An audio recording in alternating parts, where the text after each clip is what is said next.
Thank you. Thank you. A very good evening, ladies and gentlemen, my brothers, Rigiji, the second Deputy President of the Republic of Kenya. My friend Eugene Wamalwa, the German name I skip purposely.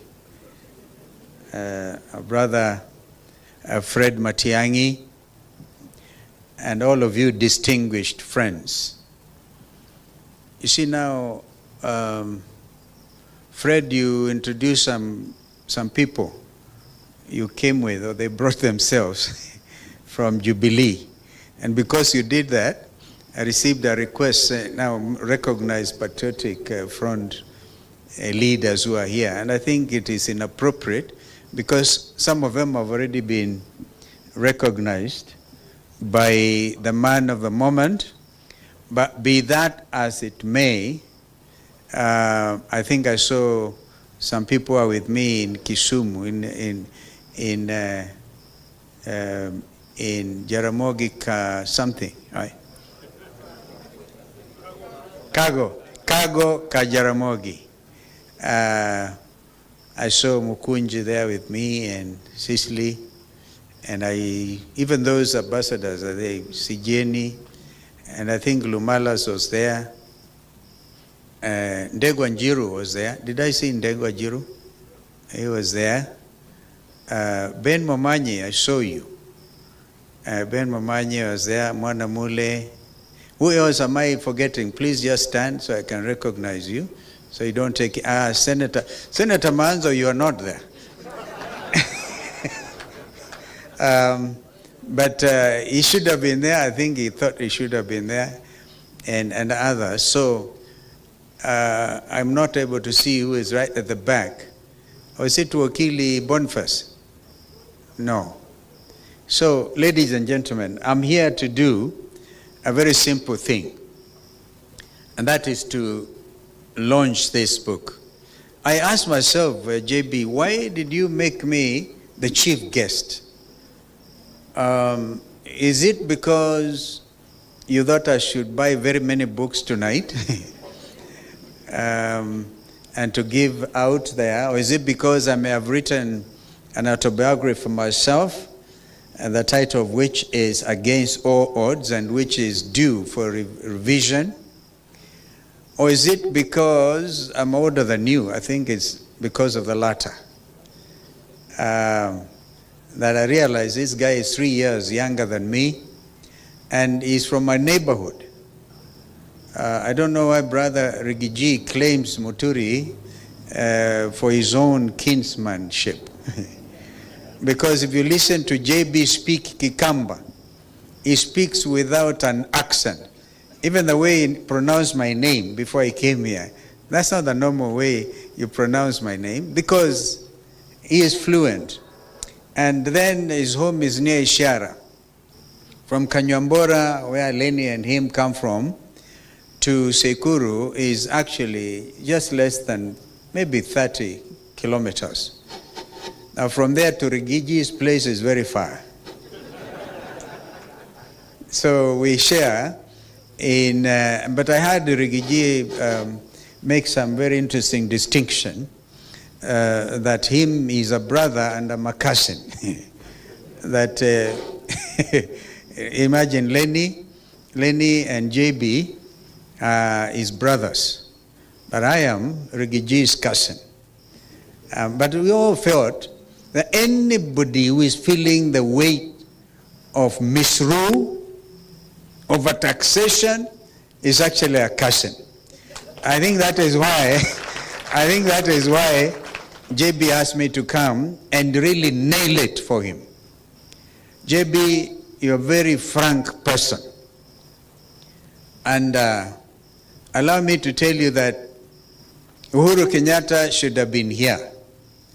But as you asked me to mention that he will not make it, I remember when we are reviewing the possibility of coming tonight, you told me you suspect if Uhuru Kenyatta had read the book completely, he may not have signed the foreword. But I think he did. And he makes some wonderful remarks about who you are. When I saw Fred Matiang'I, I asked him, have you read the book?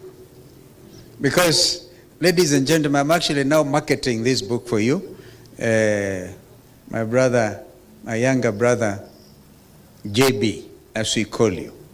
Because out there, we are here launching a book written by a stickler, not only for the rule of law, but one who believes in the separation of powers. He has lived, he has served in both the executive, the legislature, and the judiciary. One of our foremost statesmen, I dare say without any hesitation, and one who is also fearless.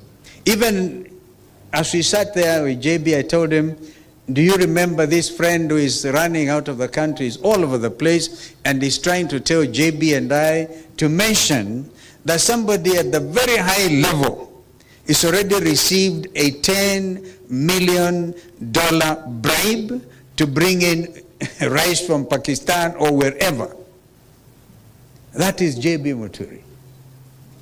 And so I feel truly honored to associate myself with you, and also a party leader of Democratic Party.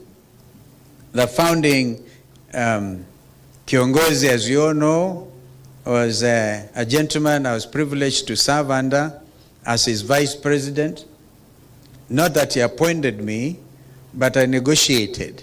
No, I learned a lesson in life. And it's somebody, when we went, a lot of you may not know, I was also deputy speaker one time, between the years 1989 to 1992. And then I went for an IPU conference, somewhere I think in Togo. And we wanted the late Joseph Muliro. How many of you remember Joseph Muliro? He was assistant minister one time for foreign affairs. And we wanted him to join the 9-member committee of parliamentarians from all over the world dealing with matters to do with climate change. And so we had some formidable challenges from that region, some of them claiming authority of their speakers. And I coined a phrase. I said, in business, you don't get what you deserve. That is generally said. You get what you negotiate. So I learned that and applied it with President Kibaki. We negotiated my being 10th vice president. But that is part of the history. But I also learned another useful tactic. And I think that is what this Kenya Kwanza administration has been applying. And that was that in order to get Joe Muliro appointed as a member of the IPU Committee of Parliamentarians on Climate Change, we realized that our competitors had no time for us, and so they didn't care about the qualities, the qualifications of Joe Muliro. So I said, as the leader of delegation, because as deputy speaker, we'll apply the following formulation. If you cannot really dazzle them with brilliance, then baffle them with bullshit. There's a lot of bullshitting around. And because that is what really is holding this country at ransom. And it's all written and elaborated under this wonderful, wonderful work of art, as Rigiji put it.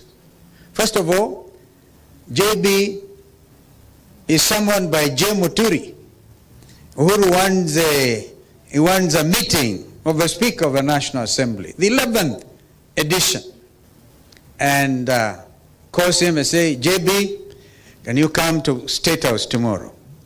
He didn't say, he said, what time is the president? And then he says, you contact Jay, you'll arrange the logistics and the time. So JB shows up, the Speaker of the National Assembly. And whom does he find?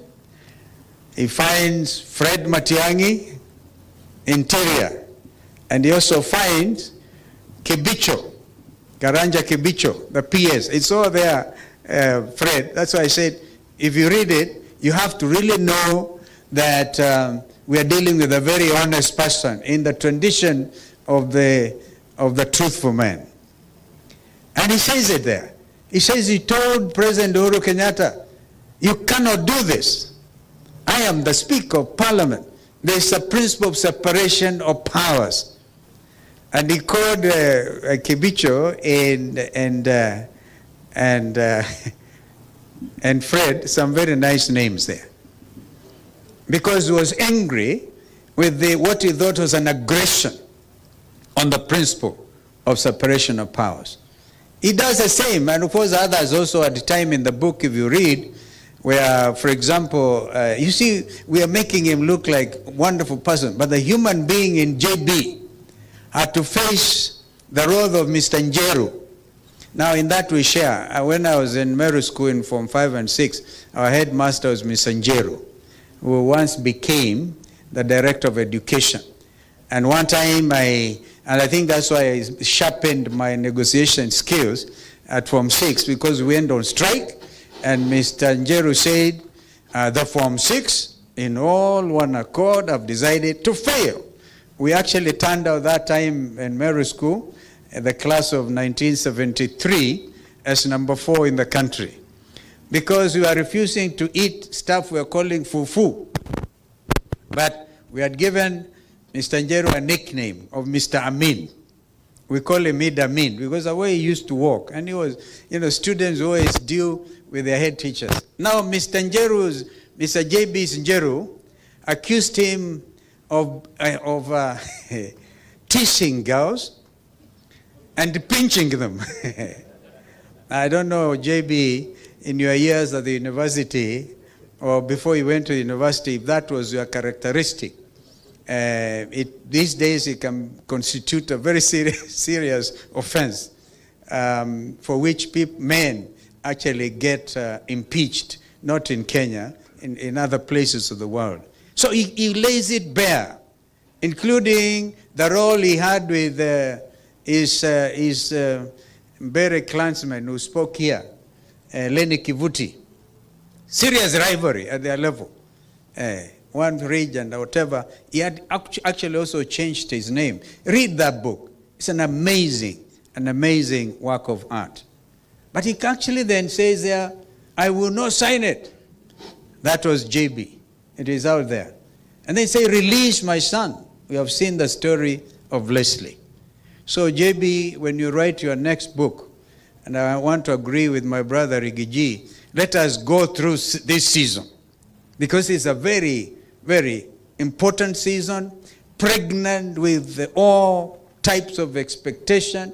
And when, God willing, we get to Canaan, you will then have time to read to write a wonderful thing. I want to read a book written by Rigiji, because he has written a very nice chapter already. He has seen it all. He paid his brother in kind.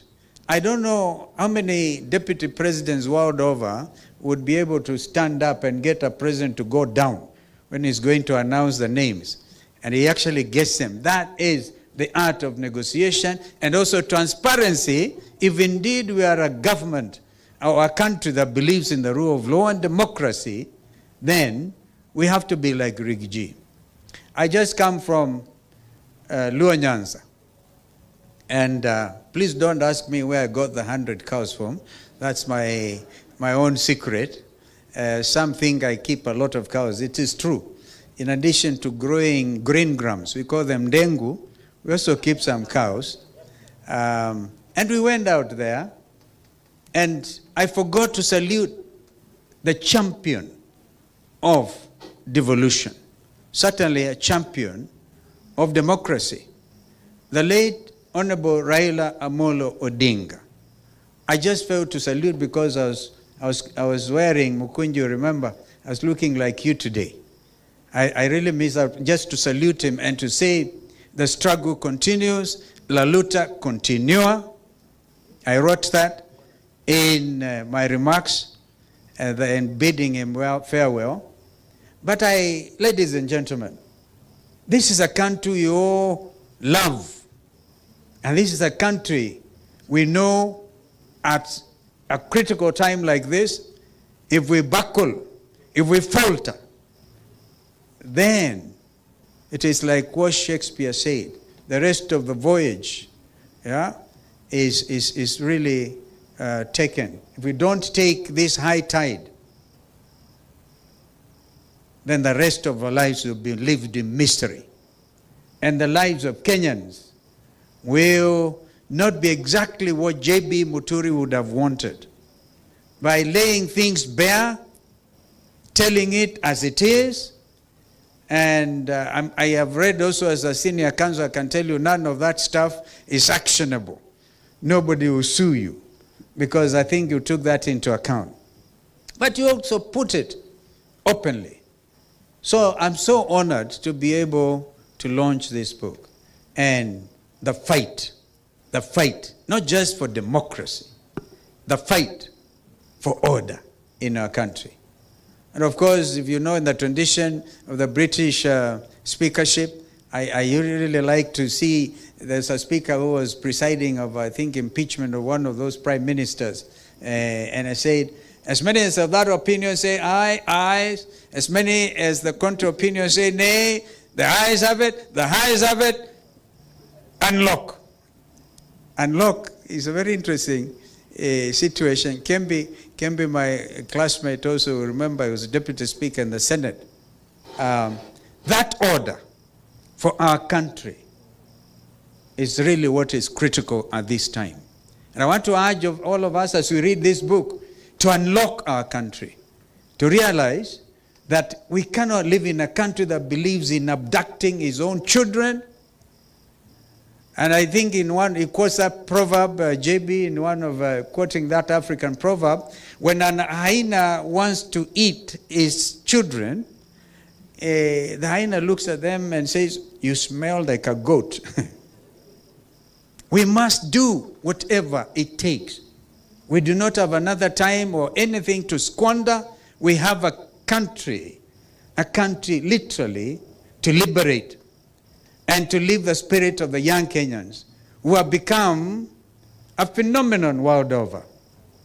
Who would have imagined that the very suave Tanzanians, suave, Watanzania wanasema, badala one of them is said to have come through Isabenian border up to Nakuru, akasema, and I must conclude, akasema kwa hoteli moja pale owned by a cousin wa Rigiji, akasema naomba chai. Akamwangalia, akasema, akampatia kikombe kimoja na siagi, mkate wa siagi. Tanzania suave, kapatiwa. Kamaliza, Mtanzania alikuwa na njaa kidogo, akasema, naomba uniongezee. That hotel na kama, sikiza bwana, hapa kuna cha bure.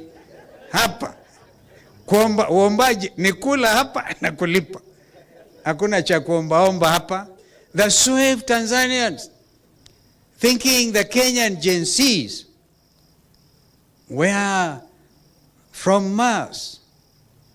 And you see, they even now, unfortunately, arrest Kenyans who are working ordinarily kwa mahoteli, and they think sasa hawa, they are part of, these are the people who have awakened. The Gen Zs everywhere have woken up because they are demanding transparency.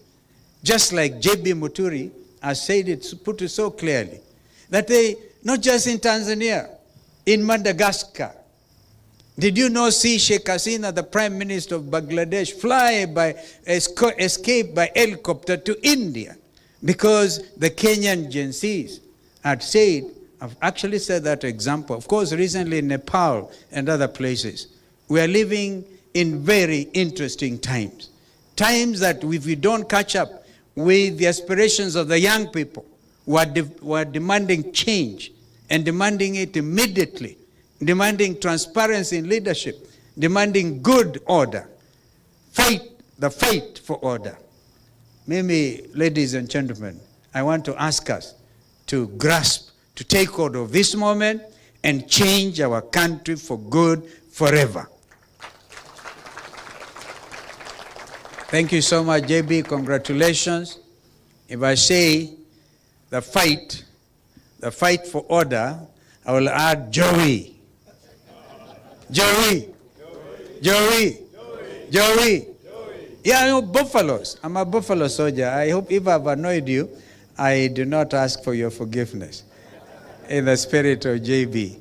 Asanteni sana. So we're happy to launch this book. And please read it. And if you find it affects you, that is JB for you. So we're happy to have you. Can I now move? Thank you. Ladies and gentlemen, a round of applause for His Excellency, the Honorable Kalonzo Musyoka. Thank you so much. Let me invite you to the booth where we're going to be launching the book.